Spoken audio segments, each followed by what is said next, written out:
vocês? Hoje eu vim aqui, depois de um tanto tempo, mais uma vez, prometo que virei com mais frequência, para deixar mais um gênero textual para vocês.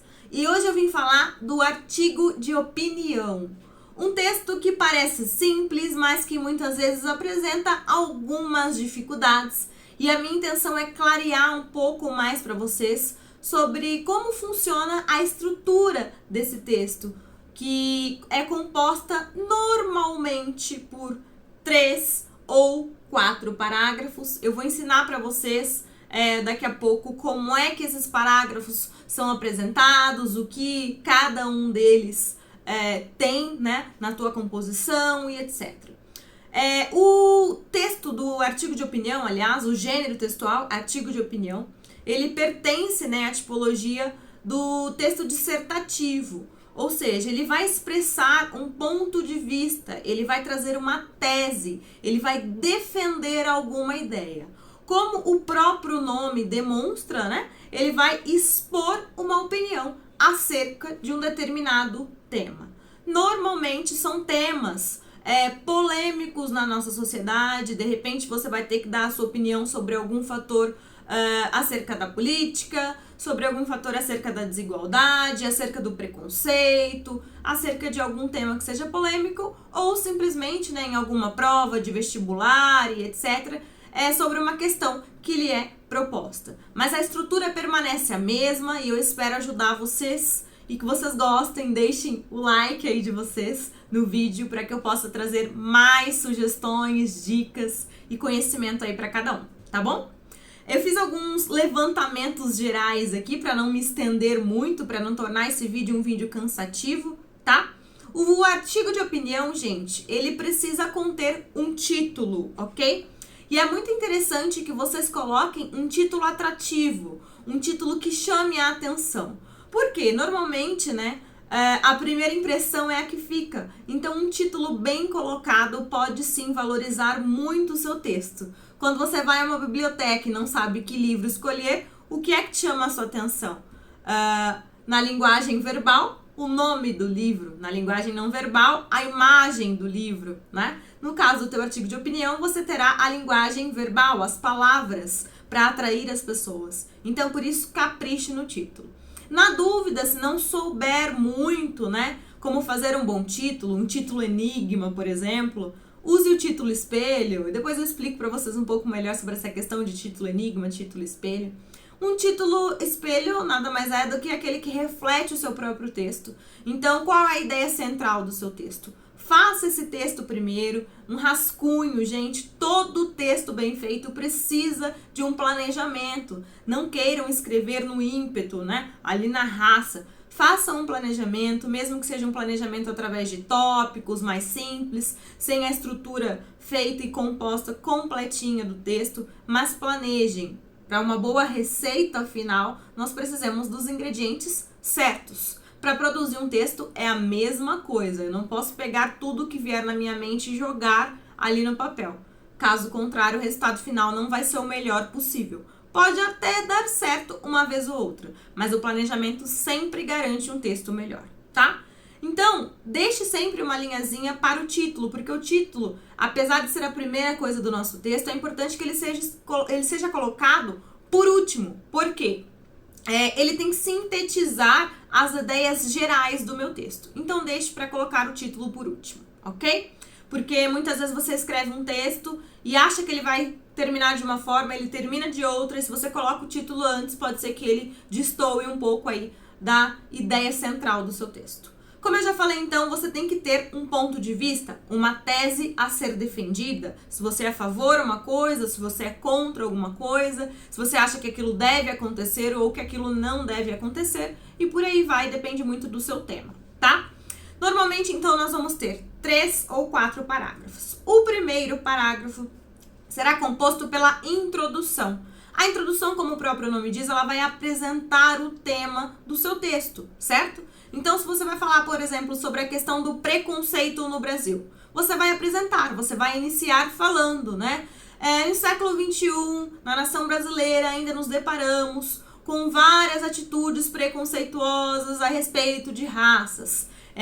Problema esse que já deveria ter sido superado, mas que ainda enfrenta muitos desafios e requer uma superação na questão estrutural para modificar a história e nos livrar do preconceito no nosso país. Gente, eu tô dando um exemplo rápido, tô criando isso agora só para que vocês entendam na prática como é que vai funcionar, mas nada mais é a introdução do que apresentar o seu tema, tá? Você tem que dizer sobre o que você vai falar, ou seja, qual é a sua tese, qual é o seu ponto de vista. Eu sou contra o preconceito, por exemplo, e apresentar ele, como ele se enquadra hoje na sociedade, em que situações o preconceito acontece, ou a outra questão que você está abordando. Eu tô usando o preconceito como um exemplo, tá? E aí, então, você dá o seu ponto de vista e mostra como ele acontece na sociedade. Uma outra estratégia legal também é a introdução histórica, ou seja, a maioria dos problemas que nós enfrentamos no nosso país, eles não acontecem hoje, eles acontecem há muito tempo. Então, você pode mostrar também que desde o período, por exemplo, da escravidão, o preconceito já é algo enraizado e que ainda hoje sempre traga também na sua introdução para a atualidade. Pode contextualizar historicamente, mas sempre traga para a atualidade. Ainda hoje é um problema latente na nossa sociedade. O segundo e o terceiro parágrafo normalmente vão vir com argumentos que sustentem o seu posicionamento, certo? Eles vão mostrar o porquê que o teu ponto de vista é o ponto de vista adequado. É o momento de você persuadir o seu leitor, de você convencer o seu leitor de que a tua ideia é uma ideia correta, que deve ser levada em consideração e deve haver uma reflexão em torno dela, tá? Então, se você está fazendo, por exemplo, um texto, né, um artigo de opinião que fala sobre o preconceito, você vai mostrar agora por que o preconceito existe, em que áreas ele existe, como ele acontece. Você pode apresentar dados estatísticos mostrando o número de desemprego, o número do índice de violência, o número de abuso, o número de denúncias, né? E tantas outras coisas com pessoas negras, falando sobre o preconceito, que é o exemplo que eu vou utilizar para esse vídeo para vocês. Você pode apresentar também um argumento histórico, caso você já não tenha utilizado isso, né, na sua introdução. Você pode comparar com outros lugares, com outras situações. Você pode citar leis, filmes, séries e etc. De repente você pode pegar uma frase também de uma figura pública de impacto e de representatividade na nossa sociedade e utilizar isso como base para o seu argumento, certo? Então, por que isso é um problema? Por que você acha que isso deve ou não acontecer? Porque, segundo dados, comprovam que o número de pessoas negras desempregadas no nosso país é acima do número de pessoas brancas, que o número de violência, né, o número de mortes, o número de pessoas sem o ensino superior, né, por falta de oportunidade, etc., no nosso país é maior com pessoas negras do que com pessoas brancas, né? E esse é o exemplo que eu estou dando para vocês. Infelizmente é uma realidade no nosso país, né? Motivo pelo qual nós temos sim que nos posicionarmos e defendermos aí ideias para que todos sejam aceitos e que pare de exigir esse tipo de preconceito de raça e tantas outras coisas que acontecem aí, infelizmente, na nossa nação, tá?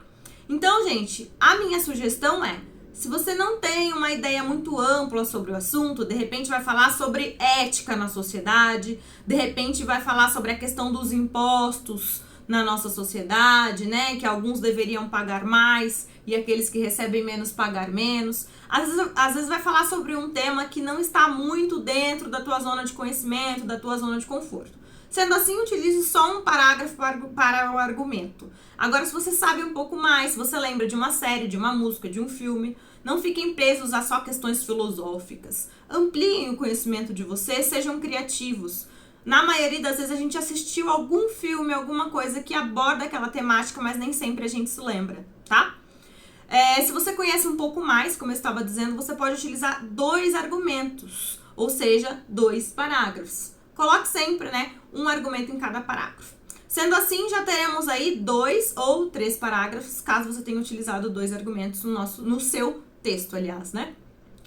O último parágrafo é o parágrafo de conclusão, onde nós deixamos para que a ideia seja fechada, né? Para que tudo aquilo que eu vim discorrendo na minha introdução e na minha argumentação seja agora sintetizado. Então, a conclusão no artigo de opinião, ela nada mais é do que uma síntese das ideias centrais do meu texto. Sendo assim, é evidente que a nação brasileira precisa superar diversos desafios para que cores, raças deixem de ser o motivo de tanta desigualdade no nosso país e permita que todos nós possamos, de fato, como alega a nossa Constituição, ter os mesmos direitos e os mesmos privilégios, os mesmos conhecimentos e por aí vai. Ou seja, peguei todas as ideias da minha introdução e argumentação e sintetizei, fechei. Nada mais é do que uma retomada. A conclusão no artigo de opinião ela é simples. Ela é mais simples, por exemplo, do que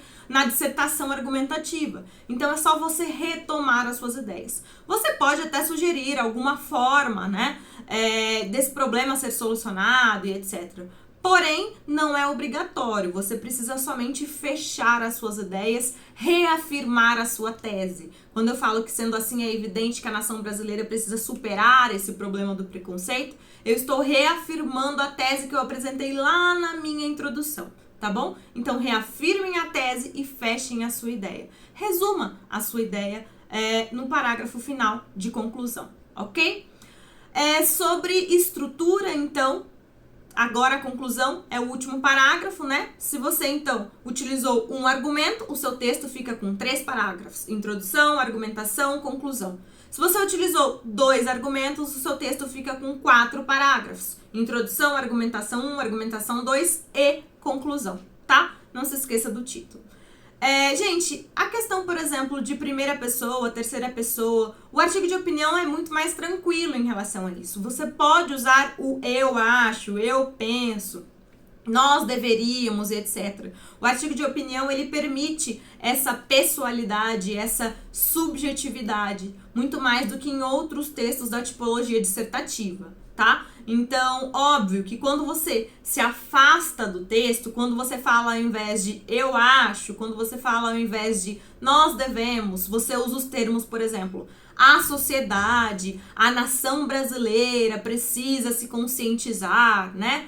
É necessária uma reflexão, ao invés de eu acho que as pessoas precisam pensar mais. Isso tudo traz um tom mais fiel ao seu texto, mostra que não é só a sua opinião, mas é uma coisa que toda uma nação, que todo um povo precisa levar em consideração. Então, obviamente que traz um pouco mais de veracidade ao seu texto, um pouco mais, vamos dizer, de seriedade, né? E provavelmente vai gerar um impacto maior, porque não é só um eu acho, o fulano achou tal coisa. Não, é uma coisa que afeta uma nação e precisa ser repensada.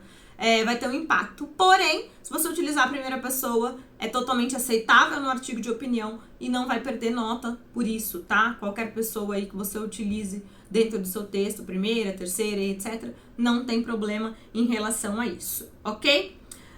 Relacione, vai estar normalmente, como eu falei pra vocês, né, relacionado a atualidades, né, a polêmicas, ao Brasil e etc. E algumas dicas que eu coloquei aqui pra vocês, vocês podem utilizar, né, como eu já falei, as expressões subjetivas e por aí vai. E a comparação, ela é uma boa arma argumentativa, tá? Quando você vai falar, por exemplo, sobre educação. Vou falar sobre educação no Brasil e eu quero usar um país que é referência em educação para comparar. Posso fazer isso? Pode, ela é uma boa estratégia, tá? Quando eu vou falar sobre ética, eu quero utilizar uma questão, por exemplo, no trânsito. Eu vou falar sobre o trânsito em tal cidade e o trânsito em outra cidade, ou em tal país e em outro país. Quando eu vou falar sobre a questão de impostos, eu vou falar sobre Paris, né? Onde grandes aí, as pessoas mais ricas da cidade de Paris decidiram, lá de Paris, aliás, né? Decidiram solicitar ao governo que eles pagassem mais impostos do que os seus funcionários, por exemplo, que são mais pobres. Posso fazer essa comparação? Comparar a França com o Brasil? Claro que pode. Isso é muito interessante, tá? E sempre precisa haver coerência, tá? Não tente, às vezes, deixar o seu texto muito chique, muito bonito, com palavras muito difíceis, porque às vezes perde o sentido. É melhor você escrever com palavras simples, que tenham o seu estilo e identifique quem você é na hora da escrita, do que querer deixar com palavras muito eruditas e etc. E talvez dificultar um pouco a compreensão do seu texto. Evite as repetições, utilize bastante sinônimos e por aí vai, né? Então eu posso falar o povo, a nação, a sociedade, os brasileiros, né? O conjunto social. Olha quantos sinônimos para uma mesma coisa, né? Então, abusem dos sinônimos, dicionário de sinônimos e etc. Tá bom? Em síntese, gente, é isso. Espero ter ajudado vocês a respeito do artigo de opinião. Não se esquece, né, de se inscrever, de deixar o like para acompanhar os próximos vídeos e para que eu me anime também a trazer mais vídeos aqui para vocês, tá bom? Beijo, tchau!